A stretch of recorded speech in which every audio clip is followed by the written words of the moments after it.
Good morning to all my BBA finalist students of marketing specialization. Let us begin with your subject of ASPM, that is advertising and sales management.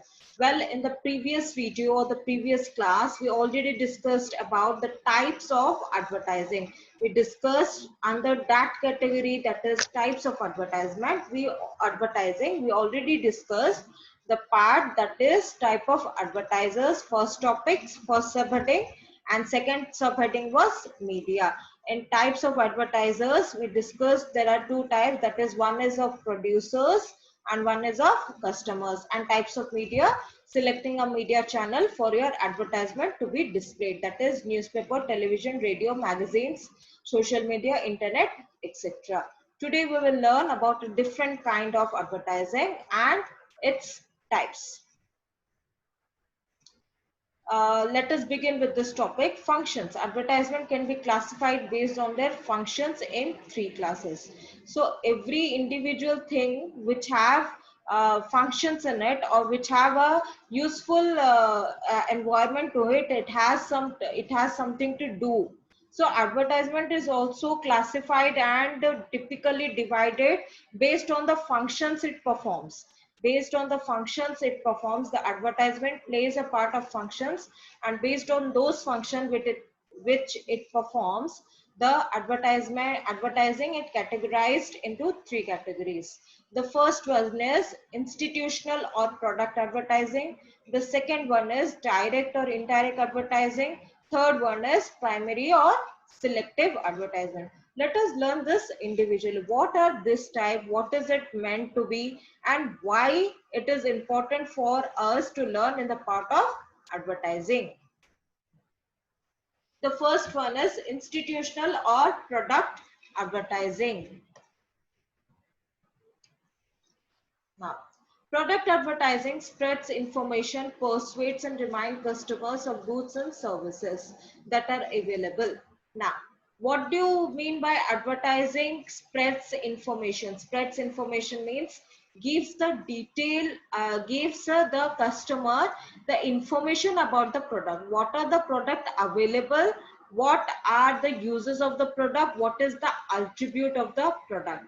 Persuades means inspires the customer to make a purchase. And remind the customer, remind means there are product over the years, that is 10 years, 12 years. So what does this influence, or we can say remind the customer? How does it remind a constant? Being 10 years in the market, how the product is being made in the sales chart? That is due to the reminding of advertising. Customers of the goods and services that are available. Obviously, these goods and services are available in the market. So the part of advertisement or the advertising is to remind the people, to spread information, to inspire the people or persuade the people about the goods and services which are available.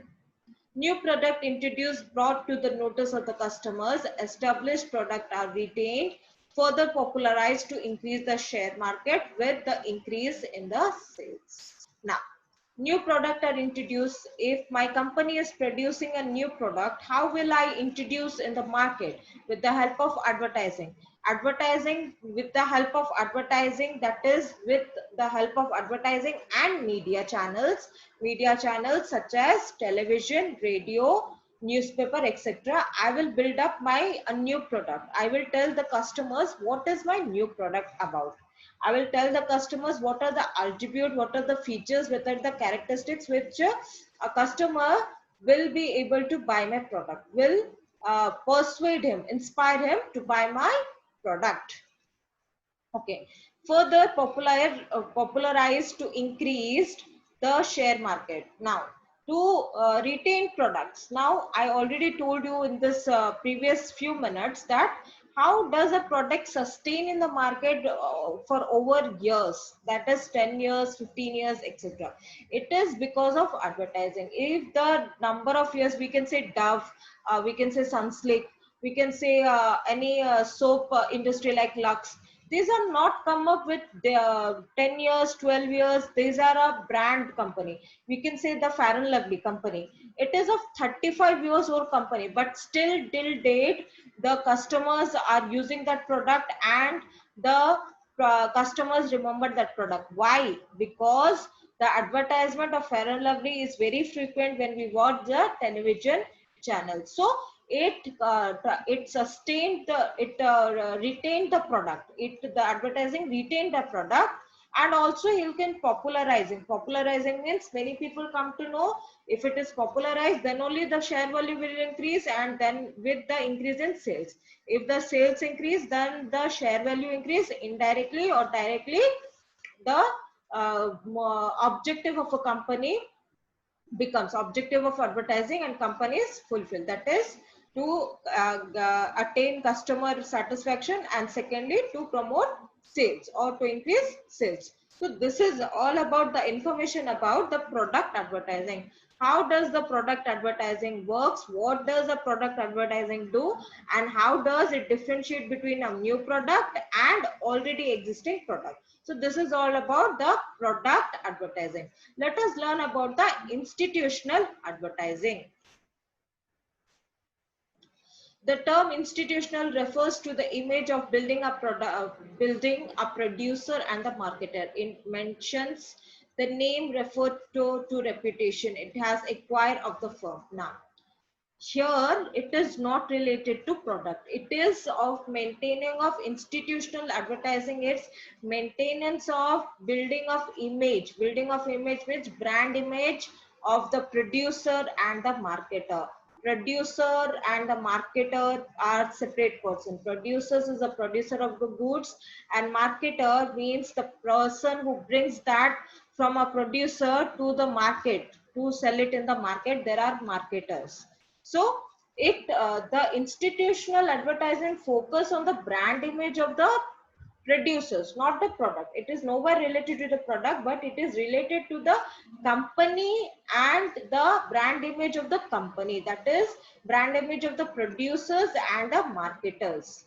So it indirectly communicates the audience quality and attribute of the product regarding the brand image and the company image. Now, how does it indirectly help? How does it remind of the product? Suppose it is an institutional advertising. Institutional advertising, here suppose you're advertising a air hostess training center. So air hostess training center, we come up frequently and see Alia Bhatt as a air hostess training center, and it promotes the product, that is the internship, or we can say the process of building up of career of an individual person. But it is an institutional advertising. How? Because it creates a brand image of the producers, means the brand image of the company and the marketer. It does not have any effect on the product that is making a person eligible for the post, or for eligible for the purpose of air hostess. That is the product of the company. But it play the TV actress, or we can say the television, the film actress playing the advertisement, helps to create a brand image of the producers and marketers. So this is the entire scheme of the institutional advertising. What does an institutional advertising do? How does it work, and how does it retain the brand image of the company, or we can say the producers or the marketers? The next is direct advertising and indirect advertising.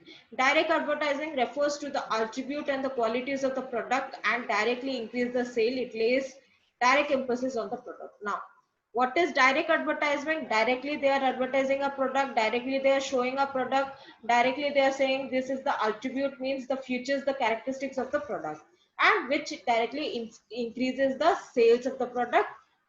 Emphasis of the product, it lays the emphasis, means it creates a heavy amount of sales of the product. Now let us take one example. uh, Suppose any advertisement, suppose we have nowadays we have a lot of advertisements going off of sanitizers. Now due to COVID-19, the increase in sales of sanitizers, so previously we already come to know about the Dettol sanitizers and the Lifebuoy sanitizer. Any other company we are not able to know till date.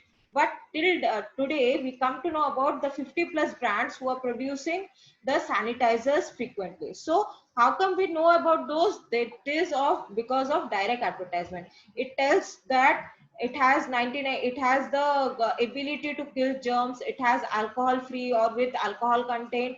Will it be able to help for the COVID-19? Will it be able to prevent for the we can say for the damages, or will it be skin safety? These are the attributes of a sanitizer, or we can say the hand sanitizer.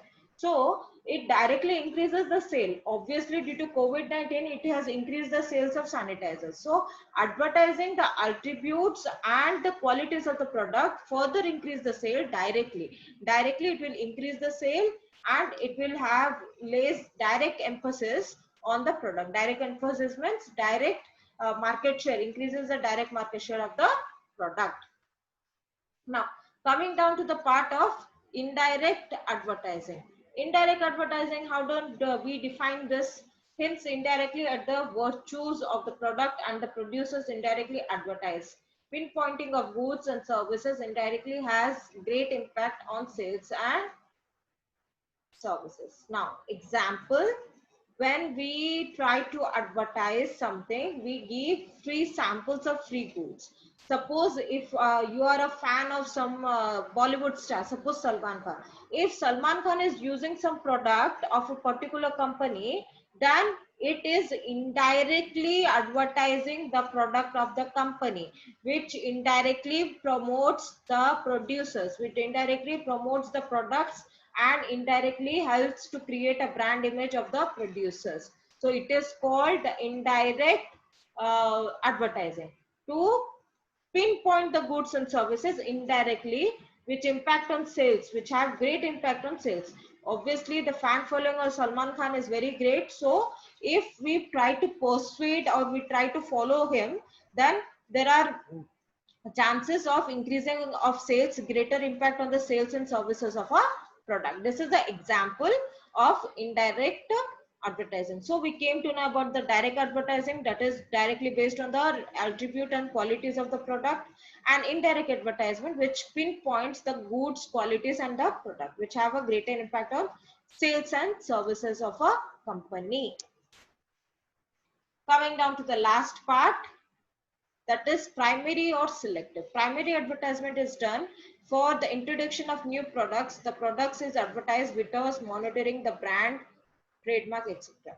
Now, primary for the introduction of new product. When we introduce a new product into a market, we did not need to share the information of the brand, trademark, etc. And selective advertisement is the opposite. It promotes a particular brand of product. Particular brand means, suppose it promotes the ITC product. So ITC, everything belongs under ITC, comes under the category of selective advertisement. Like Britannia biscuits, we can say Marigold, we can say any other companies, any other biscuits or any other things which are under ITC. Suppose we take an example of Lakme. So every product coming under Lakme, the product coming particularly on the brand of the product means every product, lipsticks, foundations, etc., etc. So that will come under collective or selective. So that will come under the selective advertisement. Whereas primary advertisement is if Lakme is introducing a new lipstick or a new foundation, then it is called as primary advertising, without telling the trademark or the brand. But selective advertisement is, first we can give the example that advertisement for motor car is a primary, but advertisement of Maruti cars are selective advertisement. See, understand the difference between them. Advertisement of glucose is primary advertisement. Advertisement of Tata glucose, that is particular brand glucose, is selective advertisement. That is the difference between the two products or the two advertisement types. Coming down to the last bit or the last part of types of advertisement, that is principles. Advertisement is a principle oriented that affect the advertisement is assessed before the adoption of a particular type of advertisement. Now, it is a principle oriented. Principle oriented means there are rules, regulations, there are practices, there are principles of everything around us. Even in a subject called accounting, we have rules, regulations, everything. So, in a subject of advertisement also, we have rules, regulations, and principles. So, these rules, regulation, principles are useful to create a channel, to select a channel, to select a method of advertising. So these are the principles based on which, suppose I have a car product, I have a cosmetic product. A cosmetic product will have certain principles, a car product, or we can say a car will have certain principles. So I have to follow the cosmetic product principles to advertise my product, whereas I have to follow the car product advertising principles to advertise my car. So there is a difference between both these